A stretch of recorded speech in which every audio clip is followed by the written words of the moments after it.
Hello friends, मैं Vipin Jain, founder of learn equity with Vipin Jain.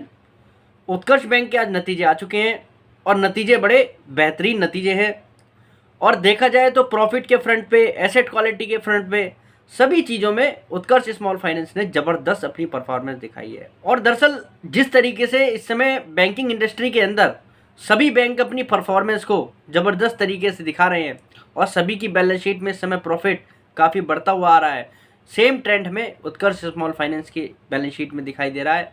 Utkarsh small finance इस समय अच्छी खासी परफॉर्मेंस दिखाकर एक यहाँ पर अच्छी खासी रैली आने वाले समय में दिखाने के लिए तैयार दिखाई दे रहा है।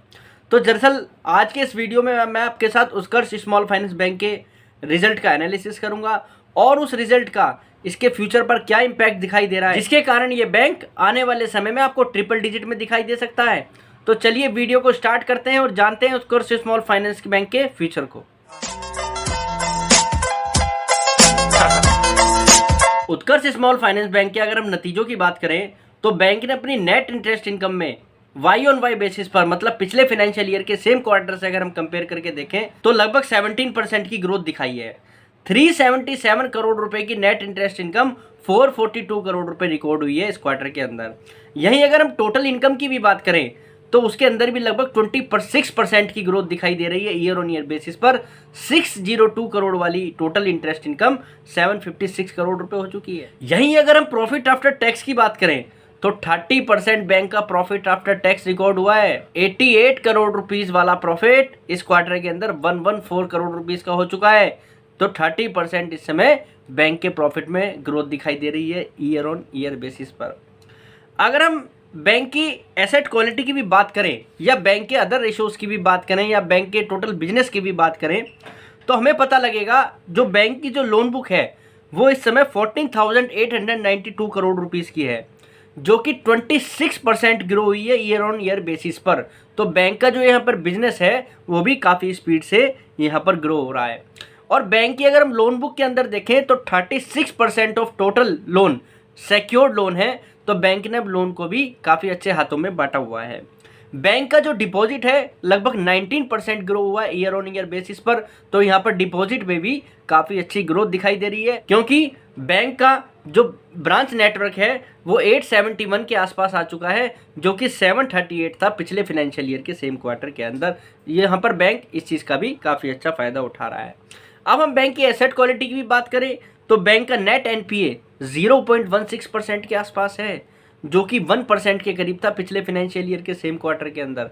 बैंक का नेट एनपीए इस समय काफ़ी मजबूत स्थिति में दिखाई दे रहा है। ग्रॉस एनपीए 4.6% से घटकर 2.8 के आसपास आ चुका है। तो बैंक ने अपने ग्रॉस एनपीए को भी काफ़ी तेज़ी से यहाँ पर घटाया है। बैंक का प्रोविजन कवरेज रेशो 78% से बढ़कर 94% के आसपास है। तो बैंक ने प्रोविजन कवरेज रेशो को भी यहाँ पर काफ़ी तेज़ी से बढ़ाया है। नेट इंटरेस्ट मार्जिन बैंक का 9% के आसपास है, जो कि स्मॉल फाइनेंस बैंक होने की वजह से काफ़ी हेल्दी है और बैंक अपने नेट इंटरेस्ट मार्जिन को यहाँ पर सस्टेन करे हुए है। अब जैसा मैंने आपको बताया कि बैंक की जो ग्रोस लोन बुक है उसमें काफ़ी अच्छी ग्रोथ दिखाई दे रही है और बैंक उस पर काफ़ी फोकस्ड भी है। बैंक अपनी लोन बुक में जो मेन लोन है वो देखा जाए तो रिटेल सेक्टर को और माइक्रो के अंदर फोकस कर रहा है। यहाँ पर बैंक जो है होलसेल बैंकिंग मात्र 11% टोटल लोन बुक का यहाँ पर होलसेल बैंकिंग से आ रहा है। तो बैंक विशेष रूप से उसी सेगमेंट पे फोकस कर रहा है जहाँ से बैंक को इनकम आए। रिटेल लोन पर और अदर जो लोन है बैंक उन पर भी इस समय फोकस कर रहा है। अब एक नज़र ज़रा हम बैंक की हाफ-ईयरली परफॉर्मेंस पे डालते हैं। इस फाइनेंशियल ईयर के हाफ-ईयरली बेसिस पर हम अगर कंपैरिजन करके देखें तो पिछले साल के अंदर इस बैंक ने नेट इंटरेस्ट इनकम लगभग 726 करोड़ रुपए रिकॉर्ड की थी, जो कि 19% ग्रो हुई है इस समय हाफ-ईयरली बेसिस पर, जो 864 करोड़ रुपए हो चुकी है। प्रॉफिट आफ्टर टैक्स 25% ग्रो हुआ है हाफ-ईयरली बेसिस पर। 177 करोड़ रुपए वाला प्रॉफिट 222 करोड़ रुपए के आसपास रिकॉर्ड किया गया है। तो बैंक क्यू बेसिस पर, वाई और वाई बेसिस पर और हाफ-ईयरली बेसिस पर परफॉर्मेंस काफ़ी शानदार तरीके से इस समय दिखा रहा है। अगर हम FY23 के अंदर देखें तो इस बैंक ने 404 करोड़ रुपए का प्रॉफिट रिकॉर्ड किया था और बैंक का EPS लगभग 4.5 रुपीज़ के आसपास था। जिस हिसाब से बैंक इस समय परफॉर्मेंस दिखा रहा है और हाफ-ईयरली बेसिस पर लगभग 222 करोड़ रुपए का प्रॉफिट कर चुका है, तो वो ये बता रहा है कि बैंक इस फाइनेंशियल ईयर के अंदर लगभग 480 से 500 करोड़ रुपए का प्रॉफिट दिखा सकता है। और इस कंडीशन में इस बैंक का ईपीएस इस फाइनेंशियल ईयर के आधार पर लगभग 5 रुपये से 5.5 रुपये के आसपास दिखाई दे रहा है, जिसके कारण इस बैंक की बुक वैल्यू जो इस समय 28 रुपीज़ की है वो आने वाले समय में आपको 30 रुपीज़ के आसपास जाती हुई दिखाई देगी।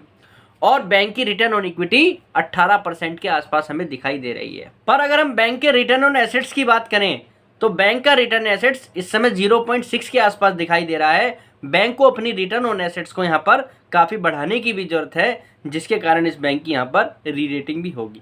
अब अगर बैंक इस हिसाब से ही परफॉर्मेंस दिखाता है इस फाइनेंशियल ईयर के अंदर, जैसा मैंने आपको बताया है कि बैंक जो परफॉर्म कर रहा है इस तरीके से ही परफॉर्म करता रहे और अपनी रिटर्न ऑन एसेट्स को भी बढ़ाए, तो इस बैंक को 18% की रिटर्न ऑन इक्विटी वाले बैंक को आने वाले समय में 4 का मल्टीपल उसकी बुक वैल्यू पे ईजिली आपको मिलता हुआ दिखाई दे सकता है। पर उसके लिए बैंक को अपनी परफॉर्मेंस को थोड़ा और सुधारना होगा। तो उस कंडीशन में 120 रुपये का टारगेट निकल कर आता है स्क्वायर स्मॉल फाइनेंस बैंक का इस फाइनेंशियल ईयर के आधार पर बैंक को अपनी रिटर्न ऑन एसेट्स को भी थोड़ा बनाना होगा और अर्निंग को यहाँ पर मेंटेन करना होगा। इसी ग्रोथ के हिसाब से बैंक को परफॉर्म करना होगा, जो बैंक Q&Q बेसिस पर भी परफॉर्मेंस दिखा रहा है। तो मेरी नज़र में जिन लोगों ने उत्कर्ष स्मॉल फाइनेंस बैंक के अंदर इन्वेस्ट किया हुआ है उन लोगों को इस बैंक को होल्ड करना चाहिए। आने वाले समय में या नियर टर्म में ये बैंक आपको अच्छी खासी तेज़ी दिखाने का दमखम इस समय बढ़ता हुआ दिखाई दे रहा है। तो आज के लिए इतना ही। कल फिर मुलाकात करते हैं एक नई वीडियो के साथ, एक नई कंपनी के साथ। फिलहाल के लिए नमस्कार।